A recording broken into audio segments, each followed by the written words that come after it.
Lembra de mim? Eu sou mecânico. O Geraldo da teleaula passada, que esteve aqui na oficina do Ananias, para saber interpretar os desenhos técnicos mecânicos da Serra Tico-Tico. Só que a gente só viu os desenhos de conjunto dessa máquina, não foi, Geraldo? Para completar o nosso conhecimento e tirar todas as rebarbas, a gente precisa saber interpretar as representações de cada uma das partes que compõem a Serra Tico-Tico. Ou, como se diz em mecânica, é preciso saber ler e interpretar os desenhos dos seus componentes.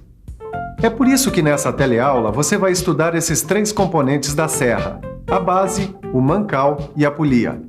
Como essas 3 peças têm muitos elementos, são boas para a prática da leitura e interpretação dos desenhos de componentes. Então preste atenção porque a nossa teleaula de hoje está começando.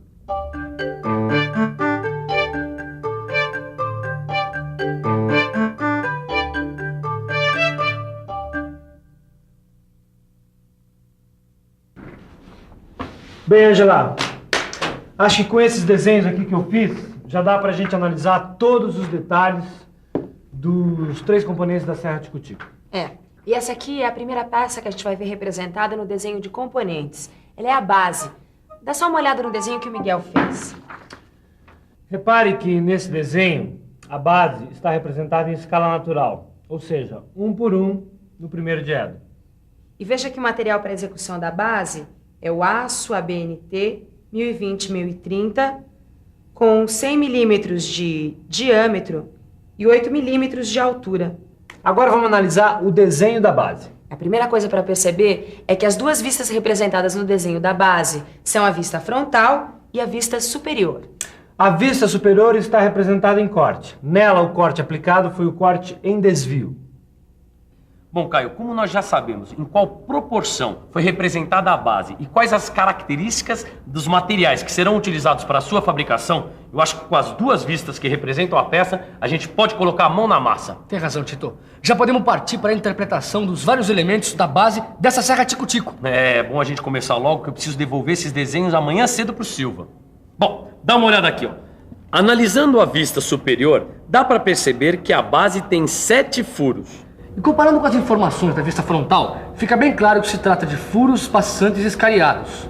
Por causa desses escariados, a cabeça do parafuso fica nivelada com a peça. As medidas básicas da peça são diâmetro de 98 milímetros e altura de 6 milímetros. O diâmetro dos furos escariados C é 6 milímetros e 4/10 de milímetro.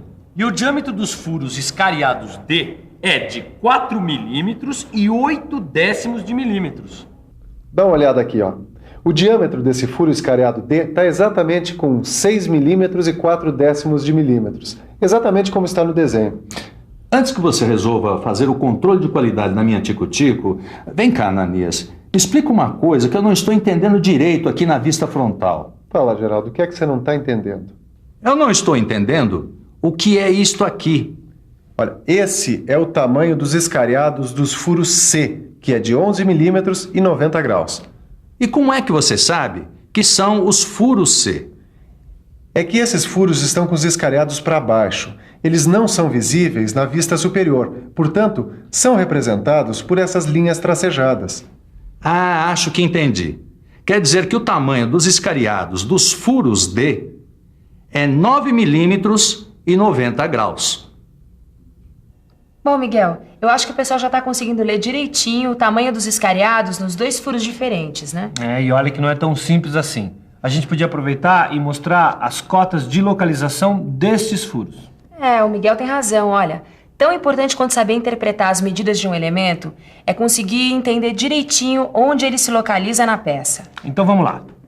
Bom, no caso da base da Serra Tico-Tico, as cotas de localização dos furos C em relação ao centro da peça são 37 milímetros e 5/10 de milímetro, 17 milímetros e 5/10 de milímetro, 22 milímetros e 14 milímetros.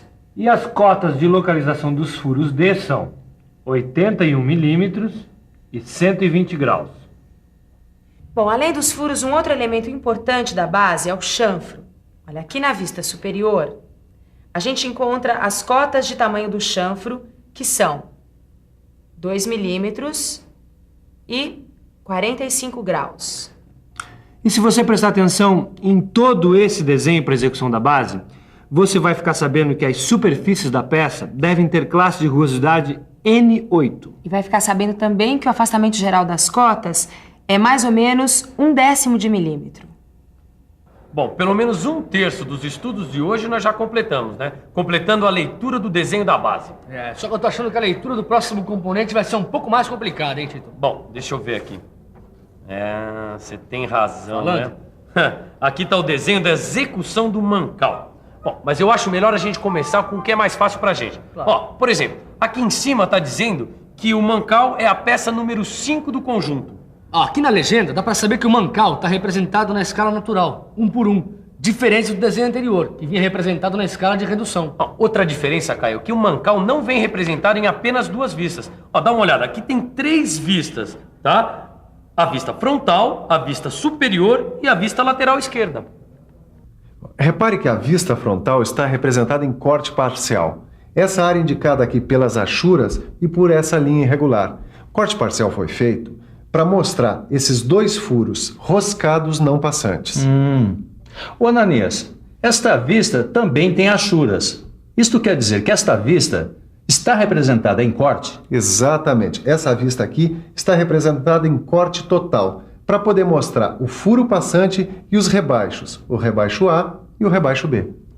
Agora, esta vista não apresenta nenhum tipo de corte, certo? Certíssimo, Geraldo. A vista lateral esquerda foi representada sem cortes, mostrando partes visíveis e partes não visíveis da peça. Bom, eu acho que agora a gente está pronto para começar a interpretar a cotagem do desenho do mancal.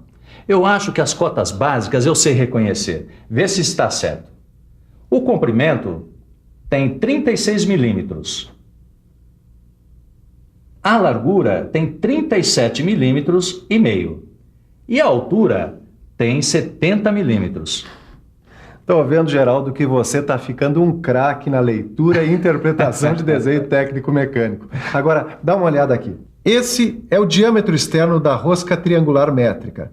Ele mede 6 milímetros. O comprimento da rosca triangular métrica é normal, 12 milímetros. E a distância entre os centros dos furos roscados é de 20 milímetros. Bom, Angela, acho que ficou faltando os outros elementos do mancal, não? Bom, vamos lá então, que a gente tem que analisar mais um componente da serra Tico-Tico. Então vamos lá. Bom, a profundidade dos rebaixos A é 1 milímetro e 0,6 de milímetro.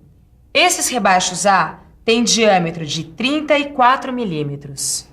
Já os rebaixos B têm profundidade de 10 milímetros, sendo que seus diâmetros são de 32 milímetros. E o diâmetro do furo rebaixado é 18 milímetros, sendo que a distância da base ao centro desse furo rebaixado é 48 milímetros. Agora, o tamanho dos chanfros é 3 milímetros por 45 graus. E para arrematar de vez a leitura da execução do desenho do mancal, só falta perceber que os furos rebaixados A e B receberam tolerância ABNT ISO H7. Mas o afastamento geral das outras cotas é mais ou menos 1/10 de milímetro. Só que a superfície cilíndrica interna dos furos rebaixados deve ter acabamento correspondente à classe de rugosidade N6, quando a maioria das superfícies da peça tem acabamento N8. Que beleza terminar a leitura de mais um componente da serra Tico-Tico. Olha, acho até que deu para tirar todas as minhas dúvidas. Se prepara, porque dos 3 componentes da serra Tico-Tico que a gente vai estudar agora, só falta interpretar o desenho técnico-mecânico da polia. E pelo visto, ele é cheio de elementos. Bom, pelo que a gente já estudou sobre polias, dá para perceber que essa daqui é uma polia em V. Então dá para concluir que essa polia vai ser movimentada por uma correia em V com seção trapezoidal. Xiii, essa correia eu conheço bastante bem. Quer dizer, agora eu conheço bem essa danada, viu? Mas por que essa cara, Geraldo? Já aconteceu alguma coisa com a correia? Na verdade, com ela mesmo não. Mas é que, como eu não sabia interpretar direito os desenhos para a execução dos componentes da serra tico-tico, eu acabei usando uma correia com um tamanho que não combinava muito bem com as medidas da polia. Aí já viu, né? Aí a correia não aguentou o tranco. Bom, mas para que isso não aconteça mais, vamos dar uma olhada nessa representação da polia da serra tico-tico, olha. Repara que nesse desenho da polia foi aplicado corte total. Ela está representada em vista frontal única. Ah, deve ser por isso que sobrou tanta informação para uma vista só. É, realmente, tem muita informação. Mas todas elas são muito importantes para a execução dessa peça. Por exemplo, o desenho nos informa que as superfícies da polia devem ter acabamento N8, N9 e N6. Mas a maioria das superfícies deverá ter acabamento bruto. E como é que você sabe de tudo isso, hein, Ananias? Olha para esse símbolo aqui, ó. A superfície cilíndrica interna do furo terá classe de rugosidade N6. Ih, Miguel, ainda falta interpretar muitos elementos dessa polia. Pois é, a gente ainda nem viu as cotas básicas dessa peça, não? Então vamos lá com isso. Então vamos lá. O diâmetro externo da polia é 105 milímetros e a sua largura 16 milímetros. Mas repare que a parte do cubo não está incluída na largura da polia. O diâmetro do canal da polia é 79 milímetros. E a medida da largura maior do canal é 13 milímetros. E o seu ângulo é 34 graus. Agora, a espessura do disco é 8 milímetros. E o diâmetro maior, 76 milímetros. Na parte em corte, o disco está achurado, olha só. Pois trata-se de uma parte maciça atingida por corte. E agora tá faltando pouco para terminar nosso estudo. Pouco é muito pro tiquinho de nada que falta. Mais uns 3 ou 4 elementos e a gente já termina a leitura do desenho da polia. Bom, então vamos logo, né? Se esse aqui é o cubo, o seu comprimento é de 34 milímetros. E o seu diâmetro mede 25 milímetros. Bom, falta ver agora as cotas relacionadas a este elemento A aqui, ó.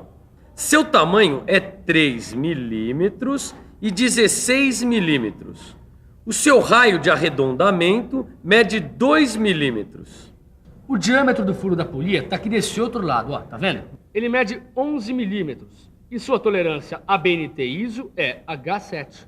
Bom, e agora para terminar, só falta ver que o furo roscado tem uma rosca triangular métrica normal com 6 milímetros de diâmetro externo. E sua cota de localização é 6 milímetros.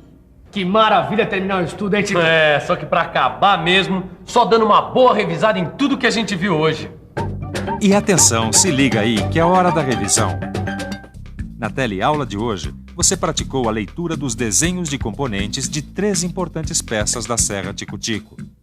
Interpretou os elementos da base, do mancal e da polia. Agora, graças ao Ananias, eu sei interpretar os desenhos da minha tico-tico. Acho que não vou ter mais trabalhos com ela lá na minha oficina. E para que você não tenha nenhum tipo de problema ou dúvida nessa matéria, pegue seu livro de estudos e dê uma boa olhada nos exercícios. Agora, não demore muito, porque na nossa próxima teleaula a gente vai ter mais leitura e interpretação de desenho técnico mecânico. Tchau, pessoal. Até a próxima.